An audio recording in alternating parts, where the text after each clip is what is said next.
Bienvenidos a un nuevo episodio de Descúbrete Podcast. Hoy nos acompaña Alfonso García Alcocer, mejor conocido como Ponti, empresario queretano al frente de Casas Ponti desde 2015, que hoy están celebrando sus 10 años.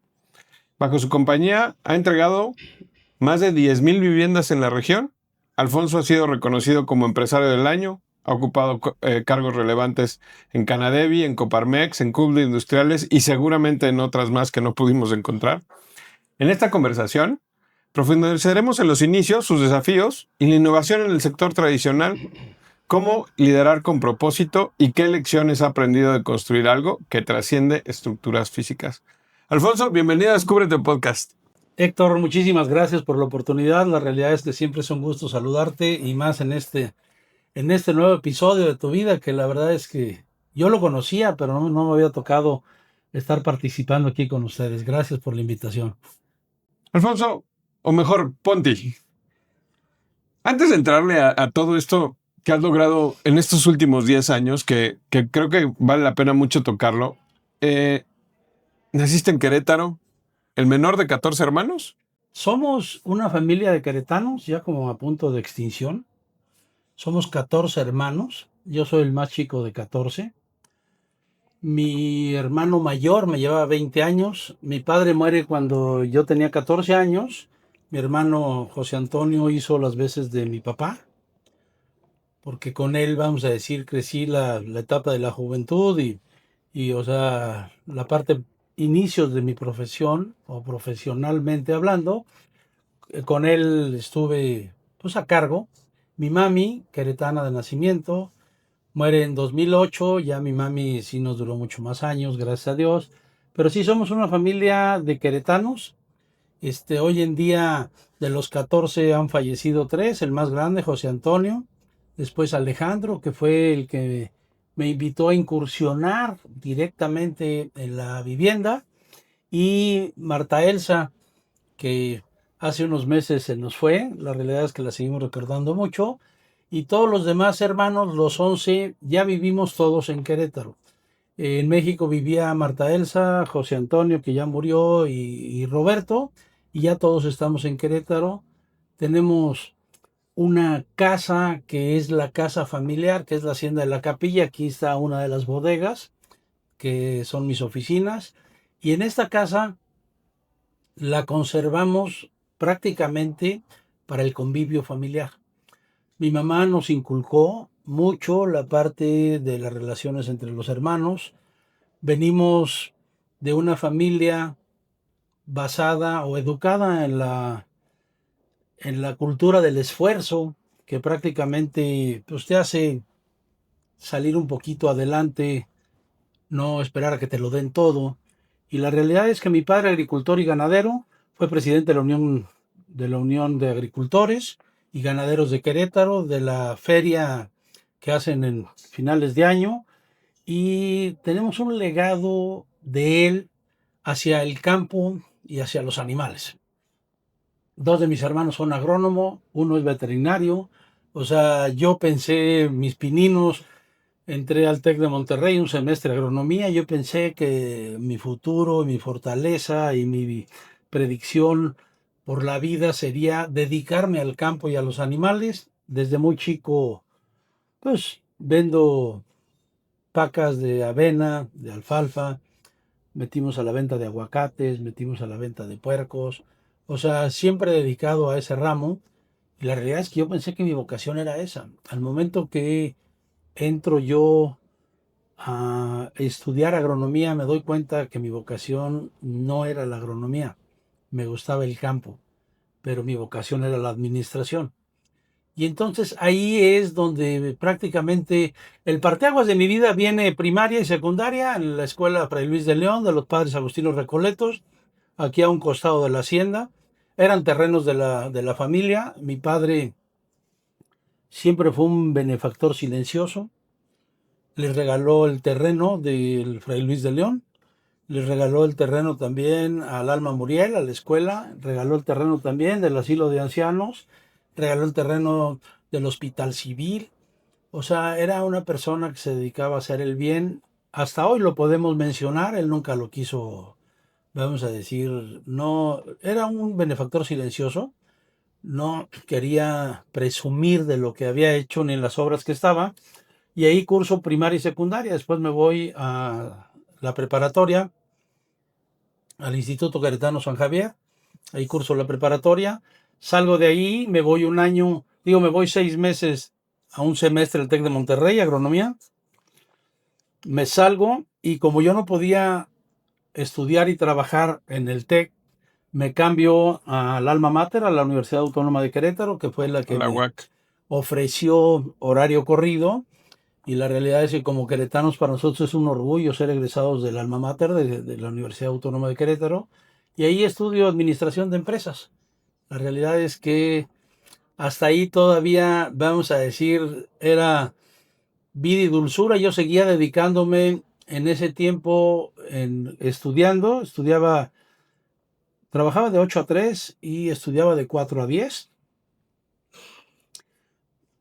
porque el negocio de los puercos, que yo era el que, vamos a decir, el que los comercializaba, con la apertura de las fronteras a dejar entrar al puerco de Estados Unidos, o sea, los animales de Estados Unidos, compitieron mucho y llegaban a Querétaro por debajo del precio que estaba del costo de producción de un puerco. Quebraron todas las granjas de, vamos a decir, de aquí del Bajío. Y yo ahí me cambio a estudiar y trabajar. Trabajaba en la Universidad Autónoma de Querétaro. Estaba en el departamento de finanzas. Estaba ahí de office boy, De auxiliar. de auxiliar de finanzas. Con una motito repartía papeles en los bancos y recogía por todos lados. Preparábamos las nóminas. Fue un momento muy importante en mi formación porque la realidad es que ahí es donde me doy cuenta que tienes que hacer compromisos en tu vida. Compromisos es estudiar de 8 a 3, digo, trabajar de 8 a 3 y estudiar de 4 a 10. El momento de las tareas y eso, pues también ahí pedías a algunas compañeras que te ayudaran un poco porque pues también había que divertirse, mi querido amigo. Eh, Quiero hacer un pequeño paréntesis porque la siguiente pregunta era, ¿qué valores habías aprendido de haber crecido en una familia tan grande? Y en este breve espacio nos explicaste, y por lo que entiendo, es el valor del trabajo, el compromiso y la responsabilidad y la resiliencia ante el cambio. ¿Crees que se me vaya algún otro? Mira, el crecer bajo la cultura del esfuerzo te hace ser una persona seria, pero además de seria, honorable, y además de honorable, cumplida. Y entonces esa parte, el que gracias a Dios no tuve una familia en la cual me dieran todo lo que yo pedía. La realidad es que esa parte te hace esforzarte, porque como yo estaba en una escuela de particular, mis compañeros, me acuerdo de una anécdota muy simpática que le he platicado por ahí. Le pedí a los Reyes una bicicleta.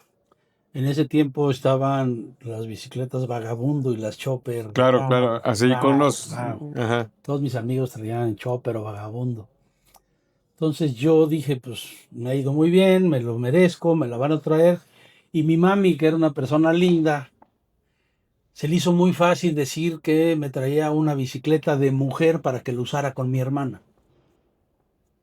Entonces, pues imagínate la carrilla. Pero ¿sabes qué me dio? Me dio el empuje de seguir buscando cómo me podía comprar una bicicleta. Y no pude. No pude llegar a comprar. Y ahorita, hace un par de meses que cumplí 61 años, mis hijas me regalaron una bicicleta vagabunda, la que nunca pude tener de niño. Entonces, con esto te comparto que los sueños, mi querido Héctor, no tienes edad para cumplirlos. Pero volviendo un poquito a qué valores te dan, o sea, el valor más tatuado que tengo es el del amor a mi familia. Ese es el que más tatuado por herencia, por práctica. Somos una familia muy grande, entonces los grandes ayudaban a los pequeños, o sea, pero también, pues tú no estrenabas ropa, se iba Sí, reciclando, va. o de tus parientes llegaba. Y esa parte, la verdad, es que te enseña a valorar las cosas cuando las tienes. Entonces, como yo crecí con algunas necesidades, vamos a decir, materiales, porque nunca nos faltó comida, nunca nos faltó para educación, nunca nos faltó para vestir. O sea, los viajes, vamos a decir, mis vacaciones era ir a la peregrinación caminando. O sea, en alguna ocasión se juntaron todas las tías y nos llevaron a Acapulco. Fue como el wow. Yo conozco Estados Unidos cuando tengo 14 años y es porque muere mi padre y mi hermano grande, yo creo que ahí se apiadó de mí, dijo, ¿sabes qué? Me lo voy a llevar de vacaciones. Entonces, ese tipo de cosas, como que hoy en día, ya que pasaron y ya que las tienes vividas, dices, gracias a que pasaron. Porque si yo he sido una persona que hubiera tenido todo, me hubieran dado todo, difícilmente tendría el carácter o la forma de ver la vida como la veo hoy. Hoy veo una vida que a base de esfuerzo hemos mantenido y superado las expectativas de la parte material, pero no es porque tengas o no tengas, sino que para mí ya no es lo primordial la parte material. Lo primordial es estar en paz. Estar en paz, ¿por qué? Porque la realidad es que las cosas materiales, al momento que las tienes, cuando las sueñas y al momento que las tienes, pues como que dices, quiero más y quiero más y quiero más. Y no es querer más, es estar bien contigo mismo, ¿no? Coincido mucho en esa visión. No es simplemente tener más, sino qué es lo que te da paz. Vamos a hablar un poco de tu etapa, pues cómo empiezas en el ramo constructor, ¿no? De repente estábamos en que trabajabas en la UAC, en el departamento de finanzas, y todo parecía indicar que el camino te iba a terminar guiando hacia algo que tuviera que ver con la agricultura, ya sea con este tema del ganado, Cuervos. de los pies de puerco, o alguna cosa que se pareciera, porque era que algo que yo sé y no platicaste es que tú empiezas esto cuando eres muy niño, o sea, a los 13 14 años ya andabas en las camionetas dando vueltas y repartiendo cosas y comerciando y viendo de dónde ibas a sacar. Y como tú dices, gracias a Dios en casa no faltaba la comida. ¿No? ¿No? Era como el propio drive de querer y tener un poco más para ti, para a lo mejor un día sí comprarte una camisa que no tuviera que ser heredada de las, o sea, otras cosas, ¿no? La bici, alguna cosita extra más. Mira, yo creo que aquí la verdad, yo vuelvo a reiterarte, toda mi vida pensé que yo iba a inclinarme sobre la agricultura y ganadería. En aquel tiempo pues, era muy buen negocio tener vacas de leche. Entonces, empecé con mis hermanos por manejar, transportando pacas de alfalfa aquí del rancho de la Capilla, donde está el Soriana, la Escuela del Nuevo Continente, donde está la parte de la Escuela de Medicina. Ese era el rancho de la hacienda. Y por manejar, y porque me daban una propina. Entonces yo les llevaba pacas a mis tíos, a mis parientes, pero era por trabajar con mis hermanos. Después me di cuenta que yo podía vender algunas pacas a los que tenían caballos en el campestre, en el hípico. Y después, por medio del destino, conocí al hijo del director de Pilgrims y me dio un contrato de pacas de pata de cebada y de avena. Pero eran 2000 pacas, o sea, era un mundo. Para que enormes criterio eran 10 camiones, que le cabían 180 pacas a los rabones, a los que tienen un eje atrás, Ujú. y 220 a los grandes. Entonces, mezcladas eran 10 viajes de pacas. Y conseguí una factura para poderla cobrar. Mi mami me presta el dinero. Y total, ahí empiezo, vamos a ir mis pininos a trabajar. ¿Pero Pues cuántos años tienes en esta época? 14, Ya 14. grande, pues. O sea, yo creo que fue a la ausencia de mi padre, que mi padre muere en enero, el 29 de enero, y ahí empecé, vamos a decir, con este tipo de situaciones, porque mis hermanos ya se encargaban del rancho, ya no lo tenía mi papá. Y después de ahí empecé con mis hermanos en los puercos y a mover la parte también de aguacate, teníamos huertas de aguacate, y entonces cortaba aguacate y los llevaba a todos los restaurantes y vendía ahí quileado por caja y total. Era un ingreso bastante económicamente bastante fuerte. Y luego empecé con los eventos de música, Héctor, cuando iba en prepa, ya viejito. Sí, ya, ya Ya más viejito. maduro, pues, vamos a decir, ya con... Vamos a decir, a los 16 años. Y empezamos con aquel grupo que se llamaba Flans. Y lo hicimos, o sea, en el auditorio pequeño, en el Arteaga.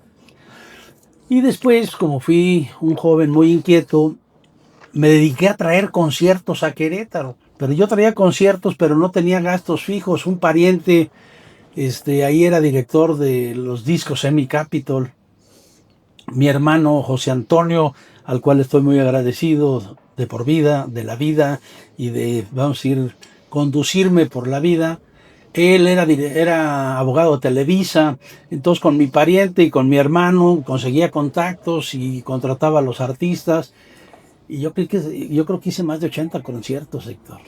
Yuri, Flans, Mijares, Arjona, Timbiriche, Bosé, Chayanne, o sea, todos los pop de esa época los traíamos a Querétaro. Y aquí, muy simpático porque presentábamos, no sé, a lo mejor 4, 5, 6 eventos por año. No era todos los meses, porque venían los de fuera y tenían que sacar nuevo disco y para promocionarlo. Y fue una etapa bien importante de mi vida porque económicamente empecé con unos amigos. Después mis amigos deciden ellos asociarse entre ellos, me dejan fuera, pero pues los contactos los tenía yo de Televisa y de Emmy Capitol. Entonces cuando me dejan fuera acordamos bien, sin problemas, cada quien por su lado, pero me quedo yo con el negocio, pues yo soy el que tenía los contactos, ¿me explico? Entonces me quedo haciendo conciertos, salimos una vez a León, otra vez a San Luis Potosí, pero lo fuerte fue aquí en Querétaro. Aquí. Hasta la gira del reencuentro de Timbiriche del 2000, que ahí sí compramos pues varias fechas: Querétaro, Morelia, León, Mérida, Hermosillo, Mexicali, Tijuana, Tampico, Juárez, Chihuahua y Culiacán. ¿Por qué? Porque Maná había llenado esas fechas. Yo ya tenía, vamos a decir, crédito en las empresas de presentadores de artistas, entonces lo que yo dijera me daban prioridad, porque pues cuando eres cumplido y eres serio, pues, la realidad, aunque pierdas, pues había que ponerle. Y Pero, todo ese dinero me lo prestaba mi mamá. Yo no tenía el dinero para hacerlo. Me lo prestaba mi mamá y un día en el primer concierto de Flans, que ganamos mucho dinero, no me quiso cobrar intereses y le regalé una videocasetera inalámbrica de cable, de las viejitas, sí, de sí. las que tenían su control de esos de 5 metros, y no me la quería recibir. Entonces para mí fue un orgullo, después de ahí, pues, comprarme mi primer coche. Bueno, era wow. Entonces esa parte la viví con mucha intensidad, la parte de los conciertos. Nos fue muy bien y yo seguía, como no era todos los meses, seguía con el negocio de los puercos con mis hermanos. Después que abre el negocio de los puercos, los artistas se bajan un poquitín y es donde entro a la Universidad Autónoma de Querétaro. Entro ya a mis últimos 4 semestres, trabajé y estudié y estaba ahí en el departamento de finanzas, que la verdad muy bien. Después de ahí ya me graduó, me voy a estudiar 6 meses, acababa de traer a Timbiriche y traía mucho dinero, entonces me fui a estudiar 6 meses inglés. Luego ahí me fui al Mundial del 90 con todos mis cuates, todo feliz. Pues yo era una persona económicamente estable por lo que había ganado. Y después me regresé y no quise buscar trabajo hasta que me titulé. Una vez titulado, entra don Carlos Pío Urquiza James, que siempre le voy a tener mucha estima y agradecimiento, que fue un pilar en mi carrera. Y Carlos Pío, por medio de Roberto, mi hermano, que es muy amigo, era muy amigo de él, le pregunta a Carlos Pío que si no sabrá de alguien en Querétaro de relaciones públicas. Me invitan a trabajar al Campanario en 1990, a finales de 1990, para el puesto de relaciones públicas. Al desarrollo... El Campanario, cuando nace el Campanario. Nace primero con Ava Inmuebles y el grupo Lince, unos regiomontanos, que eran socios de Abaco, de la Casa Gorsa. de la casa de Aba Inmuebles, y ahí es donde nace el campanario. No, es que no había nada, Héctor.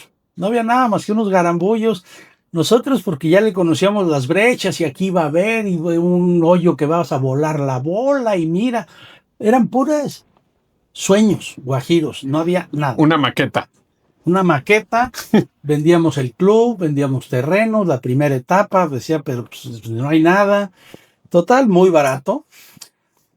Vendíamos $52 el Fairway, porque era 120 menos descuento del 50 menos descuento del, o sea, a no ser del cuento largo, eran $55 el Fairway y 48 los interiores que no pegaban a Fairway, y te daban hasta 60 meses de plazo. Entonces yo empecé a darme cuenta en el puesto de relaciones públicas con las vendedoras de que les decía, oye, a ver, pues yo conocía a toda la gente que llegaba a comprar, soy queretano, con mis hermanos, son amigos de mis hermanos, y le decía, oye, a ver, ya, ciérrale, sácate el choquecito, a ver. Entonces, las vendedoras me empezaron a buscar mucho porque les ayudaba yo a cerrar sin darme cuenta que era vendedor. Yo había vendido toda mi vida y no sabía que era vendedor, o sea, no tenía idea que lo mío era la venta. Se da cuenta el hijo de Mauro Garza, uno de los regiomontanos, y el amigo que era director comercial, ya no podía venir a Querétaro, era regiomontano, y el hijo de Mauro Garza le dijo a su papá, pues tienes al mejor vendedor allá adentro. Pero pues yo tenía 23 años. O sea, y todas las señoras tenían 48, 50, 55, 60. Y me acuerdo mucho que una de las señoras le dijo al director, le dijo que cómo era posible que pusiera a un niño en ventas. Y el director, un regiomontano, le dijo, ten mucho cuidado con ese niño porque ese niño te puede correr. Hoy es el gerente de ventas. Entonces con ese apoyo, pues ya me las bajó, las demás me aceptaron muy bien. Y empecé yo primero como gerente y ya después me encargué también de la oficina de México como director. Y ahí es donde nace el campanario. Empiezan por las calles, después empiezan a urbanizar, luego empiezan a hacer los primeros 9 hoyos. Y entonces yo me tenía que dedicar a jugar golf con los clientes, ya sea aquí o en México, para traerlos a jugar acá y enseñarles. Y fue un momento muy padre porque ahí me di cuenta que lo mío era la venta. ¿Me explico? Entonces, son de las cosas que siempre hiciste, pero nunca te pusiste a pensar hacia adentro de ti que esa parte te podía dar de comer y de vivir la parte de las ventas. Yo pensaba que mi proyección iba a ser otra. Pero vendías desde niño, ¿no? O sea, pasamos por vender aguacates por kilo caja, pasamos primaria, por, o sea, era canicas, estampas, yoyos, trompos, luego estéreos de música, bicicletas. O sea, desde niño vendí. ¿Qué pasó en mi vida? Que nunca me puse a pensar, oye, pues a ti te gustan las ventas. O sea, tú eres bueno para vender hasta el campanario. Y eso porque las señoras me decían, si me cierras este cliente, te invito a comer. Si me cierras este cliente, X. Y si me cierras este cliente, o sea, y ya luego me empezaron a dar parte de la comisión de los cierres. Entonces ya lo hacía yo también por interés. Y ese es tu primer acercamiento con el mundo inmobiliario. Es el primero. Es el primero, ningún otro había tenido antes. Ahí vuelvo a reiterar, el apoyo que me dio Carlos Pío Urquiza fue, o sea, de darme toda la confianza, de apoyarme, de las decisiones que yo tomaba, él las apoyaba. Carlos era el director general, me explicó, o sea, y era pues mucho de las ventas, relaciones, era socio del proyecto. La realidad es que un señorón, ¿eh? Pero después de todo esto, empiezas a tener éxito. ¿Por qué sales de ahí? ¿Por qué te vas? Porque de ahí pasas a Casas Geo, ¿o cómo es la historia? ¿Recuerdas que en el 94 hubo una crisis? Claro, fuerte y aparte inmobiliaria. Esa crisis manda el dólar de 3.57. Yo le hago una propuesta al consejo para que nosotros siguiéramos manejando el dólar a 5 pesos. porque había pagos de los terrenos, había pago de las acciones y se iba a atorar todo. Y el consejo me dice que no, que el dólar libre a 7 pesos. Después de ahí, pues la gente se detiene, ya no compra, ya no paga y empieza con problemas fuertes y le destapan a Jorge Lankenau un Sí. fraude en el 94 finales, donde interviene la Comisión Nacional Bancaria de Valores, Abaco. o sea, Abaco primero, bajan los telones, mandan interventores de Abaco y después de eso le entregan el proyecto a Fobaproa para el rescate bancario. Este proyecto lo toma Fobaproa, llega la gente administradora de México, no se vendía, no se cobraba nada. Yo de lo que más ganaba ahí era de comisiones. O sea, las comisiones para mí era el 95% de mis ingresos. Entonces, al momento que me dicen que no van a cobrar el dólar a 5 pesos, el negocio, aquel joven que ganaba dólares al por mayor, dejo de ingresar, nos quitan la administración y nos dan las gracias a Carlos Pío y a mí. Ahí hacen una auditoría. A Carlos le fue muy bien en la auditoría porque la relación con los regiomontanos allá, ellos habían, vamos a decir, sacado o desviado dineros para comprar otros proyectos y Carlos Pío no. Entonces nos dan las gracias a Carlos Pío y a mí. Salgo de ahí en el 95, todavía me aguanté hasta el 95, salgo y es donde José Antonio, mi hermano, le pide a Alejandro que me meta, en aquel tiempo era desarrollo y promoción de vivienda, que después... Estamos hablando de Alejandro Urbañanos. No, Alejandro García Alcocer, mi hermano. Okay. Esta empresa se llamaba Gaor. García Orbañanos. Alejandro tenía el 51% y Luis Orbañanos el 49%. Eso, bueno. Alejandro jugaba de local. Entonces en el 95 se vuelve público Geo y entonces ya no les permiten tener sociedades fuera de Corporación Geo y le cambian a Alejandro, mi hermano, sus acciones por acciones de Corporación Geo. Entonces ya dejaba de ser dueño de Gaor a ser, vamos a decir, dueño del corporativo completo, un pedazo de una parte del corporativo. Entonces yo entro aquí en el 95, en junio del 95, y entramos con el pretexto de abrir las comercializadoras. Geo en el 95 entra a la bolsa, todo el mundo estaba detenido porque debía a los bancos y no estaban negociados todavía, los intereses muy altos, y Geo jala muchísimo dinero con de la colocación. con la colocación y compra tierra y les da la vuelta, en un año les dio la vuelta a todos los constructores en México. Geo por un momento fue la constructora de vivienda más grande de México. Y yo creo que del mundo. Ok. O sea, en el 2012 escrituramos 60,000 casas escrituradas, no vendidas, escrituradas. Entonces lo que te comparto es que...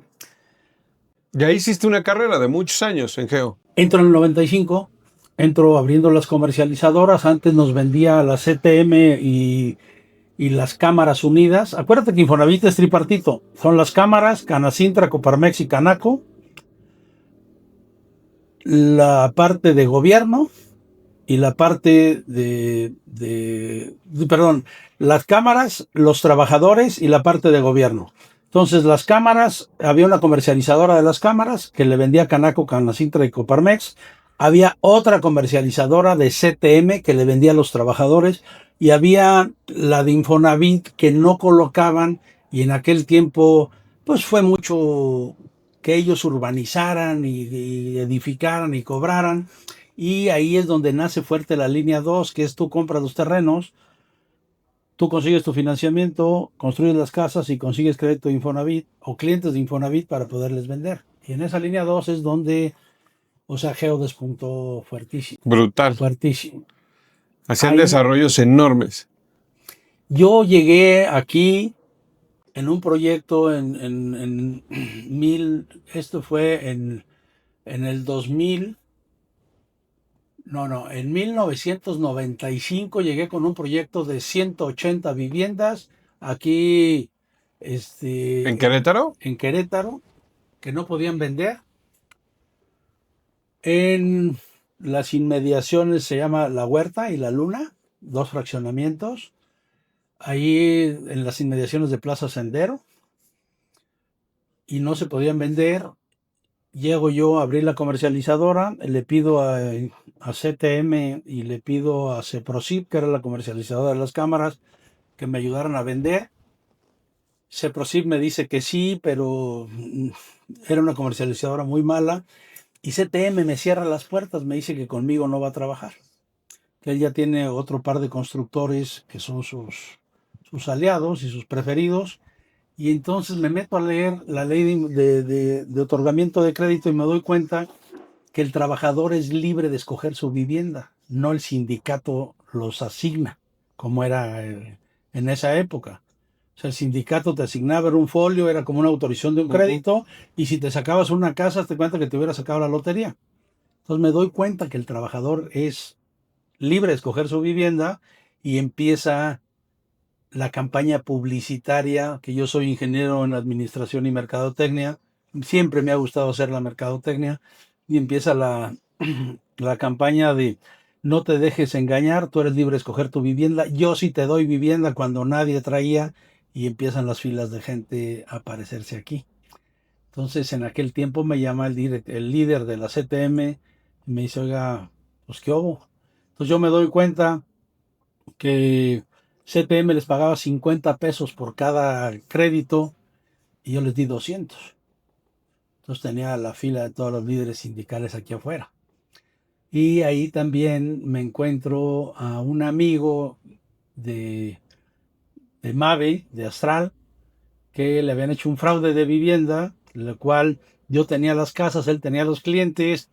Entonces pedimos otros folios de México porque la persona de San Luis Potosí que tenía los folios físicamente no los quiso entregar, y con este amigo destapamos la venta y yo a este amigo le daba una comisión por cada líder sindical que me trajera, y es donde le dimos la vuelta a la comercializadora en el mismo año de 1995. Ya Gaor fue número uno. O sea, en 6 meses le dimos la vuelta a la comercializadora. Para diciembre yo ya tenía del nuevo proyecto, no sé, a lo mejor otras 200 ventas, aparte de las 180 que ya traía. Otras 200 ventas formadas, y mis hermanos decían, pero ¿cómo? O sea, aquí hay que hacer poquitas. 180 viviendas en un año. Yo el último año de Geo, en 2012, hice 4.500 casas a nivel Eso es a lo que te iba a decir. O sea, Son números muy los chiquitos. números se destaparon precisamente porque se destapó la comercializadora, porque le dio vuelta el dinero, le dio vuelta a los trabajadores que ya pagaban sus casas contra los nuevos, y se hace la banca social que siempre debió haber sido Infonavit, y el que le impulsó mucho fue aquel banquero Víctor Borrás.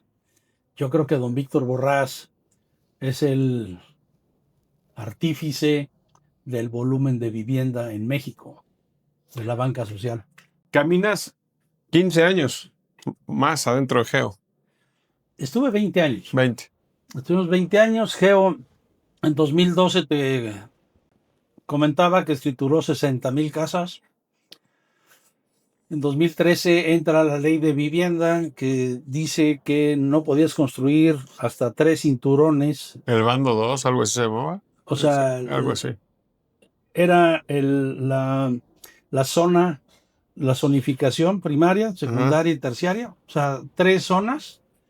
Hasta la 3 podías construir, y esto dependía de que tuvieras primero vialidades, luego servicio, luego centros de salud, luego zonas de esparcimiento, luego escuelas, primaria y secundaria a determinada distancia. Entonces iban calificando polígonos de contorno, se llamaban. Entonces, si estabas tus terrenos fuera del polígono 3, no era sujeto tu fraccionamiento de ser financiado por Infonavit. Y aparte, Geo ya tenía la reserva territorial comprada. Sí, pero la ley de vivienda de 2013 habla de que tú tienes que construir a determinadas distancias, pero esa la sacaron en marzo y el que vamos a decir, la comunica, dijo que hasta julio iba a decir cómo los terrenos que estaban en el sector 3 podían incorporarse para así ser sujetos de crédito. Causa pavor a los bancos porque esos terrenos ya no van a valer porque están fuera de la zona autorizada, y lo que hace la banca en un momento de pánico es que baja los switch de los créditos. Entonces una constructora de ese volumen andando, le quitas el financiamiento, lo matas, que fue lo que pasó. ¿Por qué quiebra Omex, Urbi y Geo? Porque eran las más apalancadas. Geo en 2012 escrituró 60,000 casas, Omex 23,000 y Urbi 18,000. Geo les pegaba 3-0. O sea, era un monstruo, cañón. Lo que pasó es que empezaron a reducirse, los bancos, o sea, se hicieron más específicos para Para los prestar, créditos. se contrajo el sector de la vivienda, éramos 2,500 constructoras, hoy a nivel nacional hay menos de 800. O sea, quebraron el sector cañón. Todo por una política que era muy necesaria porque sí construíamos en lugares donde no eran aptos. Me explico, la gente pues, tenía que tomar 3 camiones, no había estudios de mercado que le dijera, tú no puedes vivir en esa zona, porque con estos 3 camiones que tienes que pagar, No vas a tener dinero. económicamente no vas a Es poder no ya viable. comer. Estamos de acuerdo, mi querido Ponti, que en ese momento las constructoras eran más negocios financieros que de construcción. Totalmente financieros. O sea, Y ahí el problema es ese, cuando tienes un negocio financiero, cuando el apalancamiento te mata el margen, se acabó el negocio. hoy sigue siendo un negocio financiero. Hoy una casa que tú, Héctor, la termines y no la cobres en 6 meses, ya se te fue tu margen. Por el costo financiero del dinero, más vandalismo, más deterioro por no usarse. O sea, 6 meses es tu límite para poder cobrar una vivienda. Si tú no la cobras en 6 meses, esa vivienda ya no fue negocio. Todo este aprendizaje te lleva a 2015, que eso es algo de lo que quería hablar. Yo desde el 2013, desde que empieza ya el problema con las, vamos a ir vivienderas, con las 3 grandes, yo mucho antes empecé a buscar tierra. A mí lo que me gusta es pararme enfrente de un terreno y decirte, esto cabe, este tipo de vivienda cabe aquí. Eso es lo que se llama ser promotor, no constructor. Promotor es el que genera negocios. Y a mí es lo que me gustaba hacer. Entonces, yo mis fines de semana, los sábados o entre semana, me traían terrenos y yo iba y los veía, pero yo solo. Si el terreno estaba muy complicado de llegar, pedía que me llevara el dueño o X, pero había muchísima tierra ociosa en ese tiempo. Entonces, toda la tierra que Geo no compraba, la compraba yo. Empecé comprando, vamos a decir, con inversionistas, les sacaba uso de suelo, les ponía agua y la vendía. Y después empecé a comprar y a comprar y a comprar para cuando yo me retirara de Geo. Y es donde empieza mi visión de poderme salir. Esa visión yo la nazco en 2013, a 18 años de haber entrado a Geo, pero Luis Orbañanos, que era el presidente y director general, me pide que me aguante porque con los problemas que se avecinaban, yo tenía muy buenas relaciones con los gobiernos, tanto de aquí como de Aguascalientes, y me pidió en ese momento, me dijo, no te separes, ayúdame, y caminé con ellos hasta 2015. Ellos en 2014 empiezan a correr mucha gente. En 2015, en enero de 2015, bueno, hacen un despedidero masivo. Entonces yo le comenté a Luis, le dije que iba a empezar a contratar a esa gente que ellos habían corrido, porque yo ya me iba a mi empresa. Y ya no estábamos construyendo en Geo. Me dijo, adelante. Entonces yo empiezo a contratar y el primer día que pegamos el primer blog fue el 17 de agosto de 2015. Yo todavía en Geo, yo salgo en octubre, tenía permiso vamos a decir, de ya estar trabajando en mi empresa, pero ya de los Geos traíamos 650 empleados, me jalo poquito más de 100 para acá, para la empresa. En un principio fue una inversión porque los sueldos, le respeté sus sueldos que venían de Geo, que tenían unos sueldos muy altos, mucho más altos que en el mercado, pero se los respeté para incentivarlos. Entonces empezamos a pegar tabique y después de ahí, o sea, del primer fraccionamiento que venía yo subcontratando, empezamos con el segundo y empezamos con el tercero en terrenos que yo ya prácticamente Tenías vistos, tenía hechos. visto. El primer fraccionamiento fue Puertas de Belén, aquí pegado a San Pedrito Peñuelas. Y el segundo fraccionamiento que arrancamos ya con la vivienda en serie fue en La Estancia, que ahí me quedo con un terreno que era de un primo mío y ahí ya tenía para hacer 9,000 casas. Entonces traía un terreno buenísimo y ahí es donde empieza ya la gente a pegar tabiques. Entonces la inversión versus costo de haberme traído a los cintas negras de Geo, a los que venían ya trabajando juntos, no les costó nada de trabajo porque ellos ya venían trabajando juntos. Entonces lo que hice nada más fue juntarlos en otro lado y empezar nuevos proyectos. Y es donde técnicamente a mí no me cuesta trabajo abrir mi empresa. ¿Por qué? Porque traía gente que Geo había despedido, Geo ya no pudo salir de las broncas económicas y es donde nace Casas Ponti, digo, a partir de 2015. ¿Qué se siente saltar al vacío? O sea, el cambio, por muy estructurado que esté y que tú habías empezado, pues hoy empezabas algo que dependía 100% de ti. Bien o mal, estando dentro de Casas Geo, pues había un consejo, había un presidente, había toda una estructura No, y papá finanzas. y había feria. Papá finanzas. O sea, volteabas y le decías, oye, no me alcanzó la nómina, échale tantito. Yo creo que el éxito que ha tenido Casas Ponti es que siempre hemos sido mesurados. O sea, nunca nos quisimos tragar el pastel de una sola mordida. Entonces empezamos a hacer exactamente, yo el mercado lo tenía mapeado, las zonas, todo. Yo venía de 20 años de hacer los proyectos que yo quería, donde quería y como quería. O sea, porque desde que entro a la empresa, Alejandro, mi hermano, me da la autorización de yo ver tierra y decirle esto cabe aquí, vamos a hacer esto acá. O sea, me da la libertad de yo escoger y eso es donde pues te haces promotor, Héctor. La diferencia entre un promotor y un constructor es abismal. Eso, a eso iba. Has tocado dos veces eso. Esto es ser promotor y esto es ser constructor. Para los que no estamos en ese mercado, para los que no conocemos, ¿cuál es la diferencia entre un promotor de vivienda y un constructor de vivienda? Mira, Héctor, el principal problema que tenemos en el sector de construcción de vivienda o de vivienda en serie es que la gente piensa que somos archimillonarios y que en todos los proyectos ganas. Yo tengo 35 años en el ramo y nunca he visto que un proyecto salga de las preventas.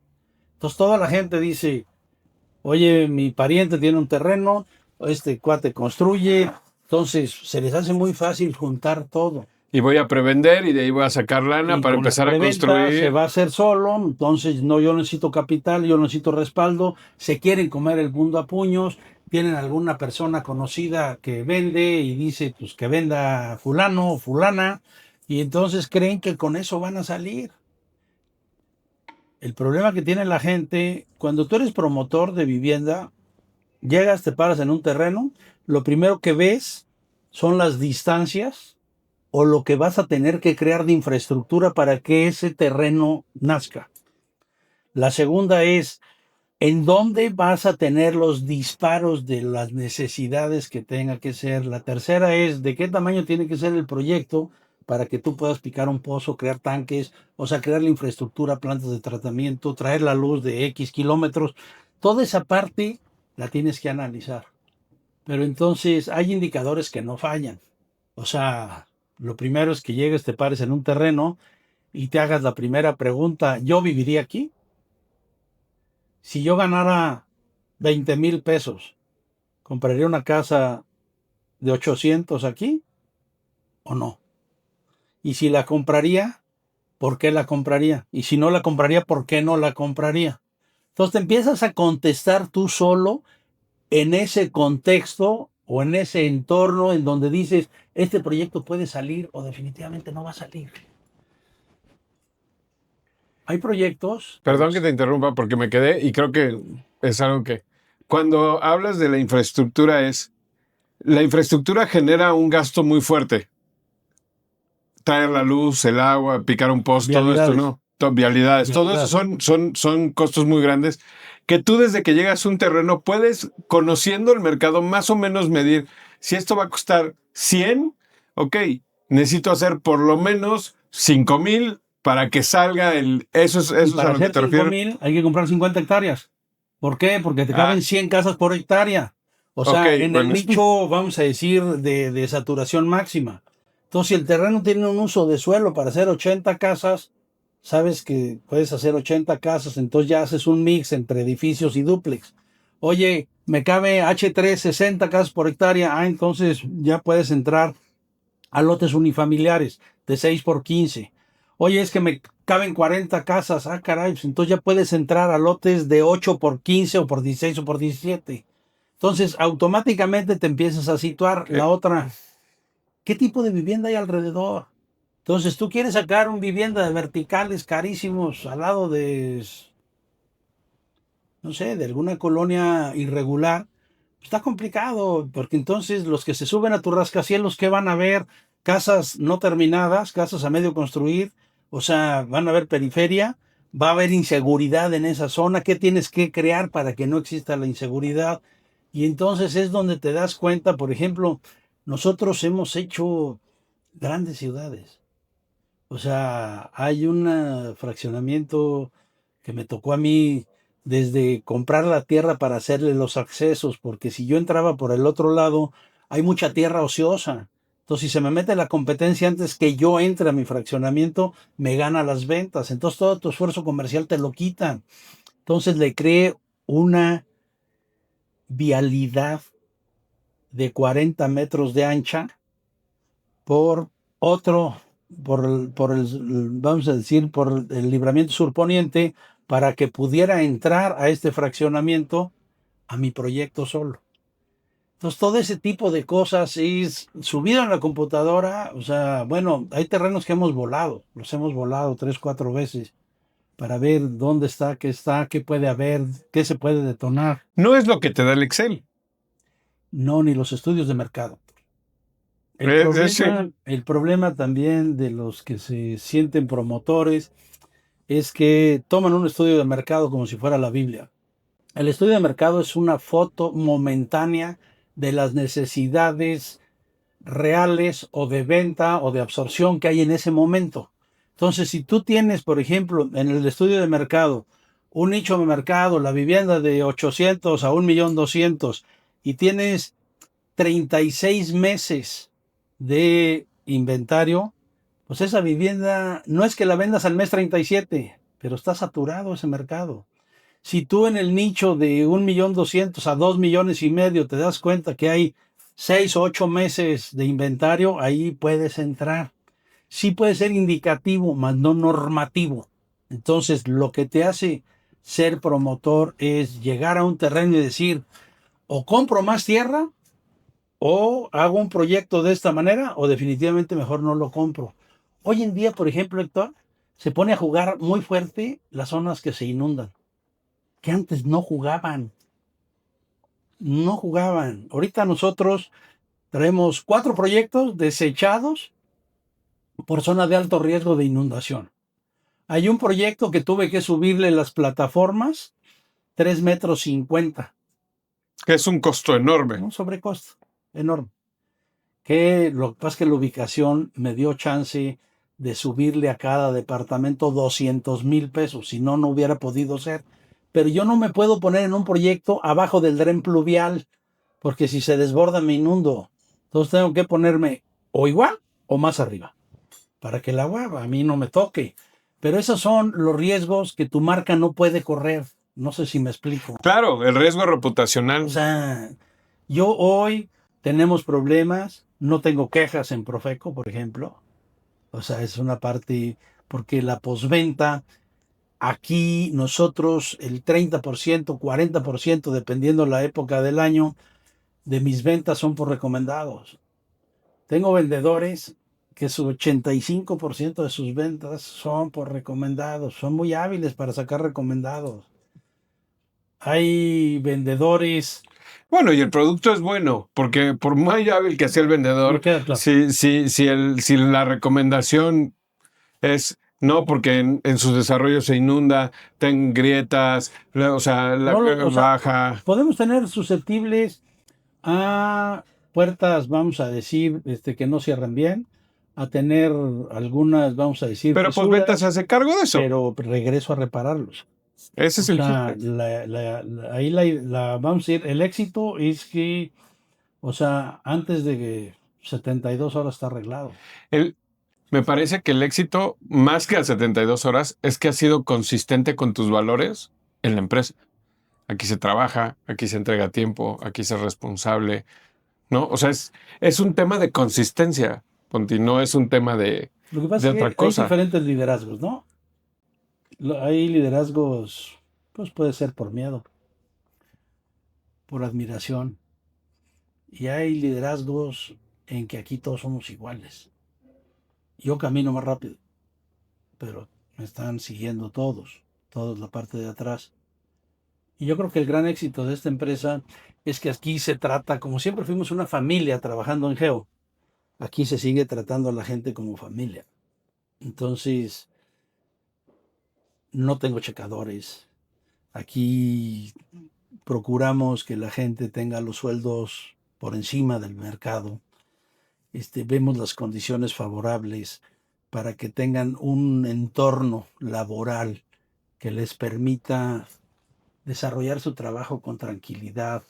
Si tú llegas y, no sé, a las 9:30, te entras a las 9 y llegas a servirte un café, pues el de al lado te está diciendo, compadre, cáscale porque cuando acabes tu trabajo empieza el mío. Entonces, eso es bien diferente, Héctor, a que la gente esté fastidiada porque no le pagas, o esté fastidiada porque le exiges de más, esté fastidiada que no le escuches. Aquí, por ejemplo, yo te acepto que me traigas un problema, pero tráeme la solución. No me traigas el problema. Problema, yo te puedo traer 50. Tráeme la solución. Que venga de ti. Entonces, si tú eres el operador y me traes la solución, tengo un 70% ganado de que lo que tome de decisión va a caminar. Entonces, ese tipo de liderazgo o ese tipo de relación laboral. Por ejemplo, cuando estábamos en Geo, esta empresa siempre traía arriba del 80% en clima laboral. Y me decían, ¿qué haces? Uno de los lemas que te voy a decir al final habla de que a la gente, trátala bien, trátala como ser humano, escúchala. Me explico, preocúpate por ellos. Por ejemplo, aquí hay deficiencias en la seguridad social. Quisieras que nos atendiéramos todos diario, rápido. Pues no da. Entonces tienes que buscar alternativas como un seguro de gastos médicos mayores para tus empleados. ¿Me explico? Ellos deciden si meten a su familia, lo pagan ellos, pero ellos se pueden atender con un seguro de gastos médicos mayores. Oye, pero es que es muchísimo dinero por la cantidad de empleados que tiene. Sí, Sí, sí, es pero es más muchísimo caro dinero. no tenerlo. Es más caro que se estén preocupando, que se tienen que operar una espalda, el coxis que se cayó, que una rodilla. O sea, es más caro que estén pensando la otra, págales, págales, para que no estén vendiendo cosas y no estén buscando algunas ayudas. Son cosas diferentes, Héctor, son liderazgos diferentes, pero eso, pues gracias a Dios, a nosotros nos ha traído muy buenos resultados y vamos caminando. Hemos hablado de tu carrera laboral. Me gustaría nada más pasar rápido por... de repente te involucraste, o no sé si de repente, pero has estado involucrado en Canadevi, en Coparmex, en clubes industriales, en muchas agrupaciones. Eh, ¿Qué te ayuda? ¿Qué trae estar en estos? ¿Por qué participar? Mira, Héctor, yo desde muy chico siempre participé en las grillas estudiantiles, siempre desde primaria. o sea, jefes de grupo y vamos a ir involucrado. Y yo el lema que tengo es que si tú no participas, no te quejes. Tú tienes que ser un agente de cambio. ¿En dónde? En tu entorno. Si no te pido que seas presidente de la República, nomás veo que tu entorno, ¿cuántas gentes pueden ser tu entorno? ¿10? Pues influye en ellas. ¿Por qué? Porque si esas 10 buscan otras 10, empiezas a cabalgar en una cadenita, en lo cual la política a mí estudiantil y empresarial me encanta. En la universidad estuvimos en la Federación de Estudiantes. Oye, pero que eran muy inquietos, sí, pero había muchas cosas que logramos para bien del sector de estudiantil en su momento. Y luego entro a Canadevi, que son los constructores de vivienda, la Cámara Nacional de Ujú. Desarrollo y Promoción de Vivienda. Primero era Provivac, era una asociación civil, era un club de Toby. Luego Miguel Gómez Montt, en paz descanse, otro gran hombre que tengo agradecimiento en mi vida, porque cuando yo me fui a Chile y a Estados Unidos le reportaba a él, a don Miguel Gómez Montt, él vuelve la cámara, la Canadevi la vuelve como cámara. Después de la Canadevi, me metí a Coparmex, al sindicato patronal, es el único sindicato patronal. Y antes de un año estar en el consejo, por ahí Gerardo Romero Altamirano, que era el gerente, amigo y pariente mío, me dice, oye, ¿ya te diste cuenta que podemos ganar la presidencia? Entonces, gracias a Gerardo, que me movió, dije, pues órale, vamos, si vas tú conmigo, vamos. Y me apoyó Gerardo y fui presidente de Coparmex. Después de ahí entro al Consejo del Club de Industriales y me dice don Jorge Roland que ya él, vamos a decir, no se iba a reelegir y que andaba buscando un presidente, que si no me gustaría. La verdad, ahí con Chava Hernández y con Chelito Ruiz entramos al Club de Industriales, ahí estuvimos 3 años de presidentes y después de ahí ya me salí, Héctor. ¿Por qué? Porque también, o sea, me gusta participar. La política empresarial es una política justa, porque a mí me gusta que las leyes se hagan, pero que las leyes se hagan con los que operan la ley, no impongan. Entonces, así como te digo que aquí en la empresa necesitas traerme un problema con la solución, en el círculo empresarial te pido que no me hagas una ley gobierno si no me dejas enriquecerla o complementarla, porque yo la voy a operar. Entonces tú tendrás la última palabra, pero déjame participar. Entonces es como me involucro en la participación como presidente de Coparmex. Me Pero invitaron a ser presidente municipal. Luego por ahí había una diputación también eso ya, volando o sea, brincar de las cámaras al al tema tema político. político público. Después me ofrecieron ser secretario de Obras Públicas y Desarrollo Urbano Estatal. En, ya A en, las cuales todas has declinado, porque por lo que investigamos nunca estuviste esos puestos. No, ¿sabes qué? No me gusta la política pública. Se me hace un poquito fuerte, se me hace no amigable, se me hace peligrosa.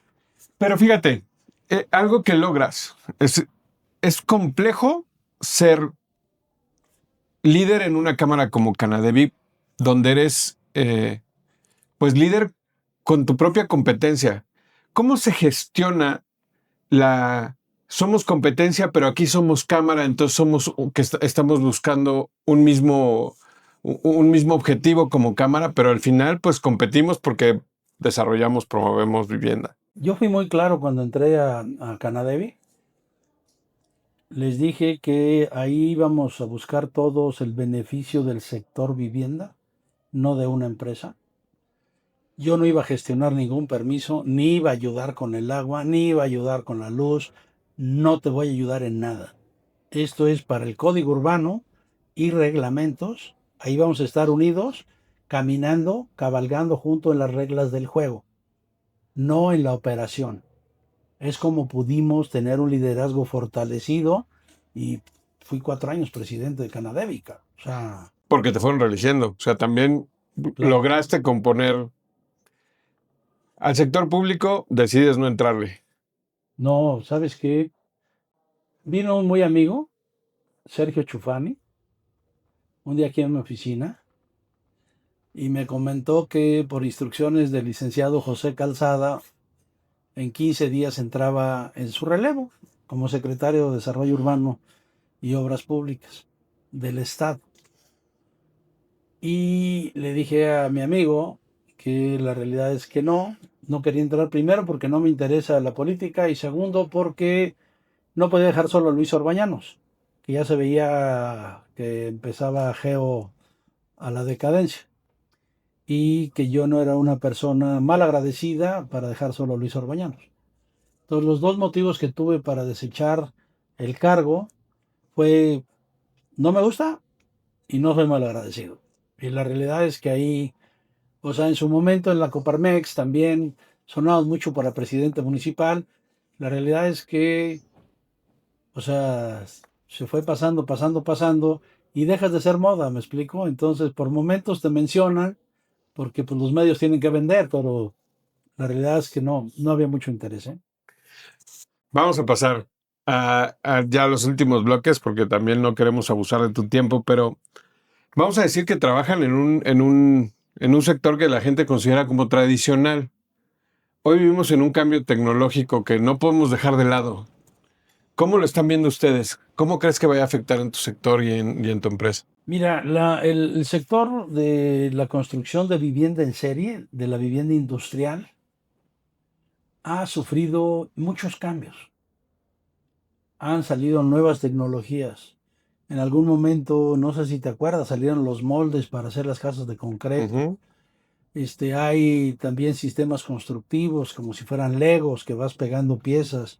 Geo tenía una fábrica que armabas o sea, dos viviendas porque era dúplex en 48 horas, eran puros paneles y lo cerraba. Iban O sea, como en serie. Yo me sí, acuerdo haber ido a alguno de los. o Eran sea, como se armaban los coches en serie. Ellos iban armando las igualito, casas en serie. igualito. Y entonces puedes ver la vivienda que empezaba y la que estaba atrás, la terminada, y así iban. Eso era con paneles o también las podías colar, pero a la gente le sigue gustando ver sus ladrillitos, sus blogs. O sea, la vivienda, por ejemplo, de concreto, no es térmica, tiene problemas o de, vamos a decir, calentamiento de frío. Esa vivienda en las noches, cuando el concreto se contrae, truena. La gente piensa que se va a caer. Y al final te das cuenta que sí hay nuevos sistemas constructivos, por ejemplo, está muy metido el acero en los edificios, está muy metido muchos materiales que te dan más resistencia o permeabilidad o duración o durabilidad. O sea, sí va evolucionando, pero al final la gente pues quiere sus mismos, vamos a decir, sistema constructivo tradicional. Ese sistema constructivo tradicional lleva mano de obra y lleva mano de obra, puedes tener desperfectos, puedes tener cuarteadores, puedes tener movimientos. El problema es que la casa no pesa. Entonces, si tú abajo no hiciste un buen estudio de mercado y la casa se mueve, se cuartea. ¿Por qué? Porque las arcillas expansivas al momento de la lluvia, hazte cuenta que inflan como si fuera Royal. Entonces, si la casa no pesa y el suelo se hincha, la casa Se truena. tiende a fisurarse. Son muchos, vamos a decir, adelantos. Más que todo, ha habido muchos adelantos en terminados, en baños, azulejos, o sea, todo ese estucos, pinturas, toda esa parte ha sufrido muchos cambios. Por ejemplo, nosotros ya no usamos madera. Pues te acuerdas que antes la casa se colaba sobre polines, ahora ya son puntales de fierro, o sea, te vas a lo ecológico. Somos muy respetuosos de la naturaleza. Yo no construyo nada que no tenga autorización de impacto ambiental. ¿Me explico? O sea, tienes que entrar a las normas, porque tienes que Y a ser la vanguardia. cuidadoso. A la vanguardia, hoy en día, por ejemplo, nos están pidiendo que retengamos 48 horas toda el agua que nosotros producimos en el fraccionamiento para que no se siga inundando Querétaro. O sea, son gastos extras, pero a la vez son necesarios. ¿Por qué? Porque la infraestructura, si tú le sigues mete y mete y mete y mete y esa agua la sigues aventando al río Querétaro o a los drenes, pues vas a volver a inundar Querétaro. ¿Me explicó? Oye, Ponti, construir más de 10,000 viviendas pues es un impacto que genera presiones. ¿Cómo te cuidas?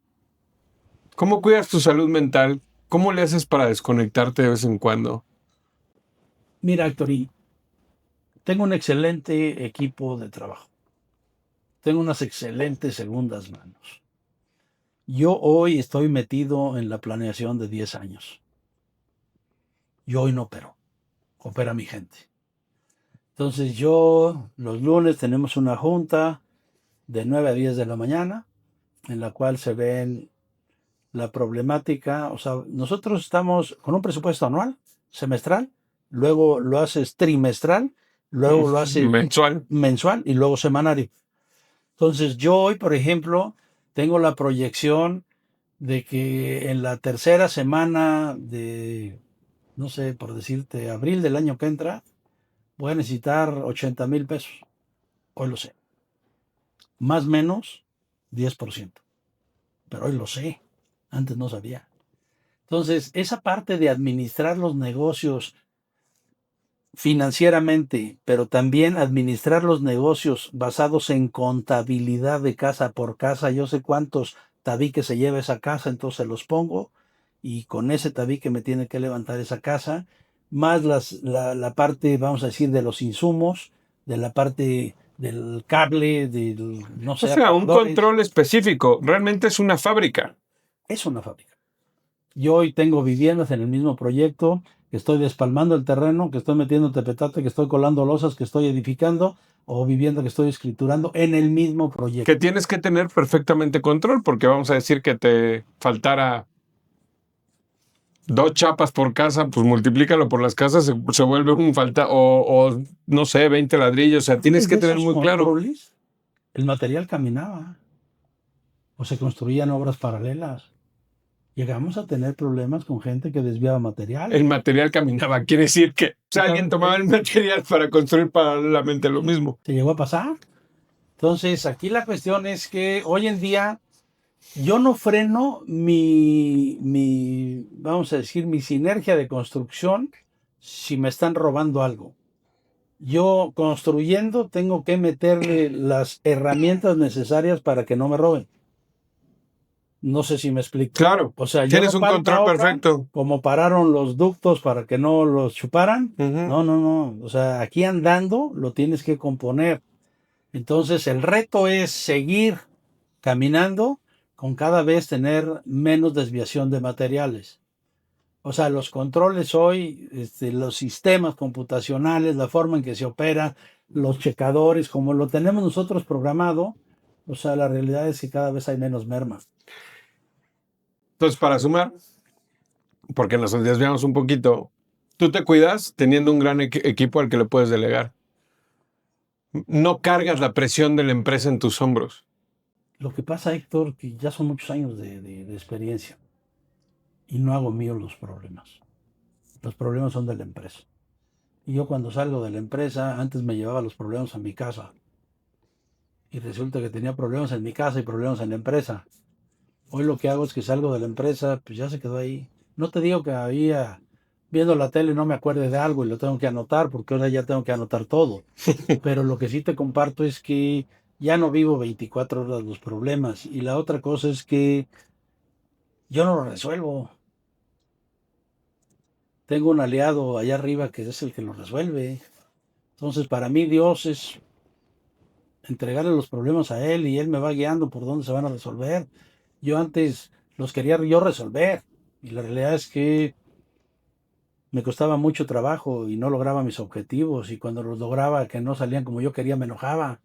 Y hoy en día, si algo me niegan, en lugar de enojarme y en lugar de, o sea, usar malas palabras ahí, la realidad es que me da risa y con mi equipo veo cómo le vamos a dar la vuelta, o qué tenemos que hacer, o a quién tenemos que ver, o cómo le tenemos que presentar para que eso camine.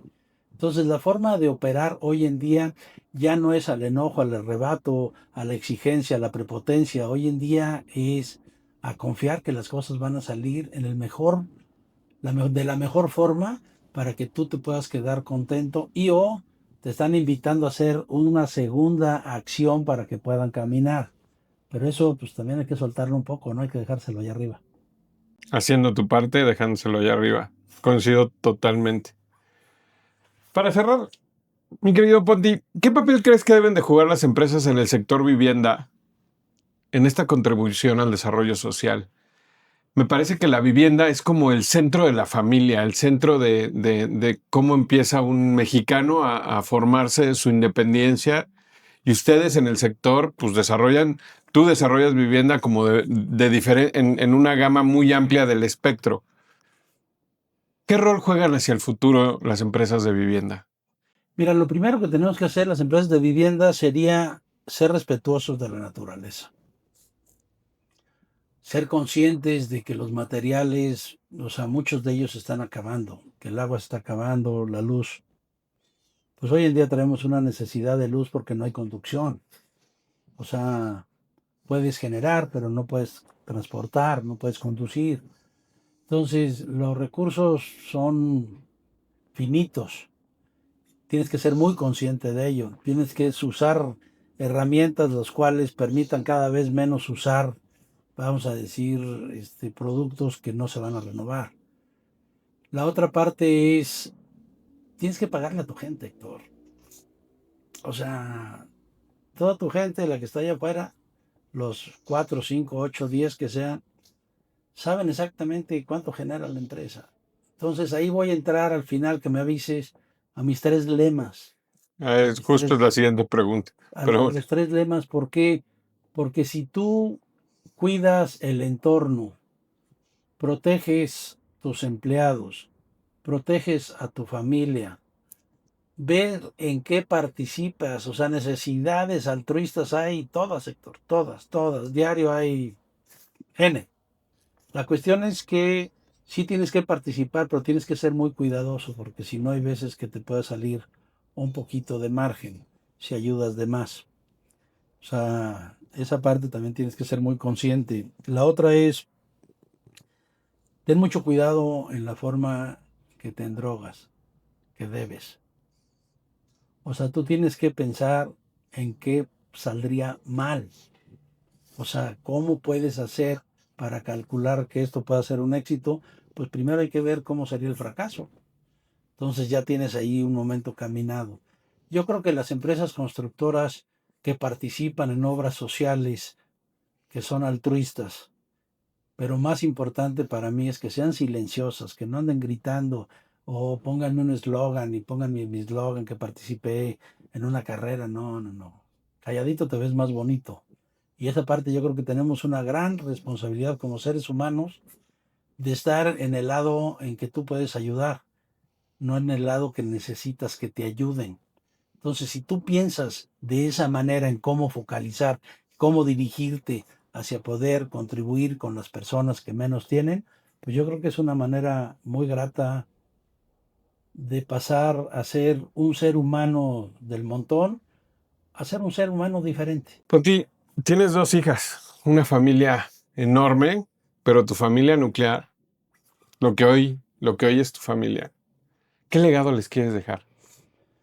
Pues que estén orgullosos de su padre, que fue un hombre honrado, cumplido, presente, amigo, cercano, que conviví lo más que pude con ella, que les heredé principios y valores que yo heredé de mi familia, que ellas se sientan orgullosas de su papá, que ellas vean en ti una imagen a repetir, a imitar, a mejorar, obviamente, porque las generaciones vienen muy aceleradas, pero más que todo, o sea, el gran éxito que tengo yo con mis hijas es que ellas se llevan muy bien entre ellas. Ese es un gran legado. Respetan a su mamá, respetan a su papá, no te hablan con groserías. Si dices no y pones un límite, se respeta. Entonces, ese tipo de convivencia hace que para mí llegar a mi casa sea un pilar. Lo decía por ahí en algún discurso que me dirigí a mi señora. Le dije, tú no tienes idea el pilar que eres. Porque yo hay veces que llego tambaleándome, o sea, emocionalmente, físicamente. llego y encuentro un hogar, caray, o sea, eso no tiene precio. Entonces esa parte en que tú puedas valorar, disfrutar el calor familiar, yo creo que no es que espero dejarlas a mis hijas, ¿qué me están dando ellas hoy para que el día de mañana ellas hereden esa convivencia que se tuvo para que la puedan repartir, o sea, repetir con su familia? Yo creo que sería un gran legado el que nos demos entre ellas y yo, porque es de ida y vuelta, ¿no? Qué bonito. Suena muy inspirador. Cuéntame un poco de estas tres frases Hay que. tres legados o tres frases o tres lemas que a mí me han marcado. O sea, y donde puedo las grito. El primero es trabajar más que los demás. O sea, la gente te tiene que ver que trabajas tú más que ellos. Tienes que dar imagen. O sea, tú no trabajes por horario, trabaja por jornal. O sea, trabaja hasta que digas, mi trabajo de hoy está cumplido. El trabajo de hoy ya no puedo hacer más. Es un día que ya puedo cerrar la página. Esa forma de trabajar te va a dar que siempre estés por encima o adelante de mucha competencia. La otra parte es de tratar a la gente como gente. Hijo, ese lema a mí me ha dado muchísimo. ¿Por qué? Porque aquí a toda la gente que colabora con nosotros son amigos, son familia. No es mi empleado. No les hablas mal, no les gritas. Pero otra de las cosas, les pagas. Ahí está el secreto de poder tener una empresa exitosa, hay que pagarle a la gente. Entonces, si te das cuenta, esos dos lemas, hay un tercero que es siempre estar endeudado por hacer patrimonio. O sea, yo te pido que no traigas el dinero en tu bolsa porque te lo vas a gastar. También te pido una cosa, Héctorín, si tú vas a vender la casa de tus papás, o tu casa, o tu rancho, o un terreno, ¿dónde vas a meter ese dinero? No lo tengas en el banco. Ah, es que el banco me da tanto por ciento y con eso yo ya puedo vivir. Te vas a acabar ese dinero, le vas a empezar a rascar y al ratito ni la casa, ni el terreno, ni el rancho, no Ni vas a la tener feria. nada, ni la feria, te la vas a acabar. Entonces, a mí lo que me ha dado parte de fortaleza en mi patrimonio es que siempre estoy forzado por pagar algo. Hay veces que mi señora me llama la atención y me dice, híjole, compadre, pues te echas unas deudas que de repente, pero fue su momento, Héctor.